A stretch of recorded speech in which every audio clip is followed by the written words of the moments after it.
Coucou les amis, j'espère que vous allez bien. Bienvenue sur Douceur et Saveur de Manou. Je vous propose aujourd'hui une recette de sauce graine. Je vais rajouter du gombo sec qu'on appelle chez nous djunglé. Donc, toujours sauce graine sur ma chaîne. Ne vous étonnez pas, je suis bêtée. Donc, dans ma casserole, j'ai rajouté du poulet fumé parce que c'est ce que j'aime utiliser. Vous pouvez utiliser de la viande de bœuf fumé, viande de mouton fumé, poisson fumé, viande fraîche, ce que vous aimez.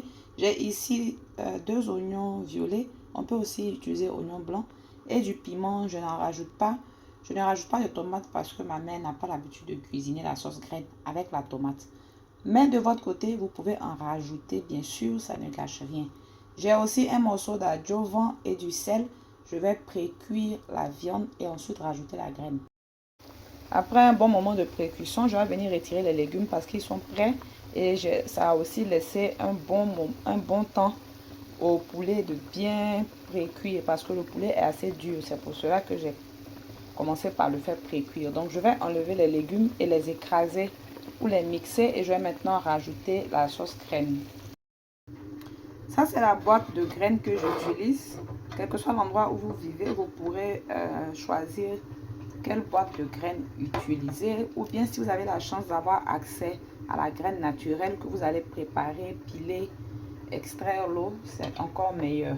Donc j'ai mis la pâte de graines dans un récipient et par-dessus, je vais renverser de l'eau bouillante pour pouvoir bien diluer la graine avant de filtrer et rajouter à la sauce.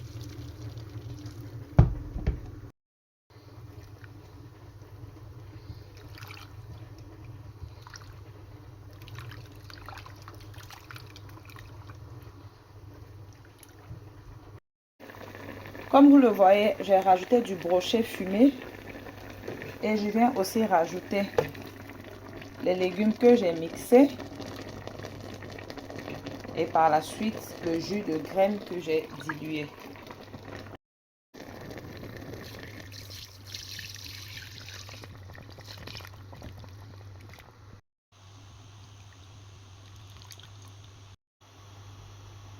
C'est important de filtrer, même si c'est la graine qu'on a achetée en boîte, parce que comme vous voyez, tous ces petits résidus noirs, on n'en veut pas dans la sauce. Donc maintenant, je vais laisser la sauce bouillir à feu très fort, sans pour autant refermer la casserole.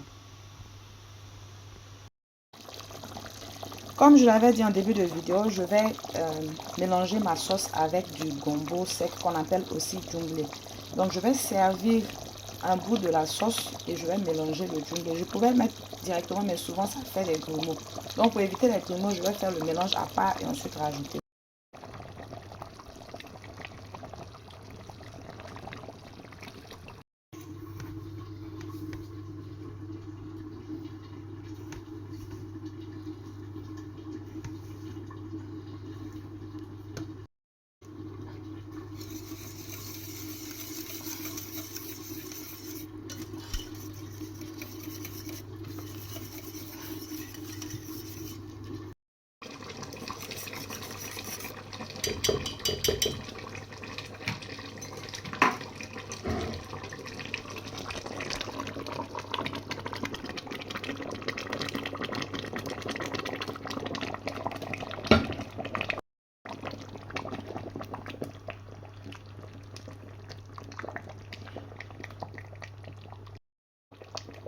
Ensuite, je rajoute du reste de maquereau fumé que j'avais.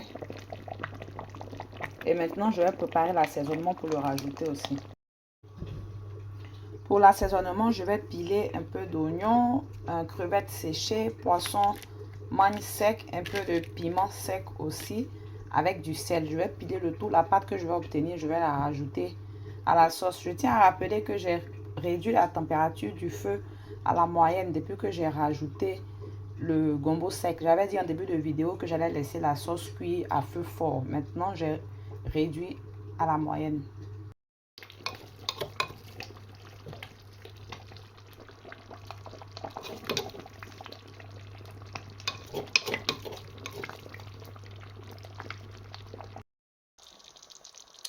Donc après avoir rajouté l'assaisonnement, il faudra laisser une bonne dizaine, quinzaine de minutes, toujours à feu moyen et la sauce sera prête. Pour l'accompagnement, c'est au choix de chacun. Cette sauce-là va très bien avec du placali à cause du gombo sec qui est dedans. Foutou igname aussi, ça passe très bien.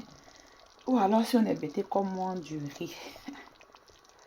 N'oubliez pas de liker la vidéo et on se retrouve très bientôt pour une nouvelle recette. Et la police d'huile, ne vous inquiétez pas, vous pouvez toujours utiliser une spatule ou une louche pour retirer tout ce qu'il y a comme excédent d'huile rouge. Ciao!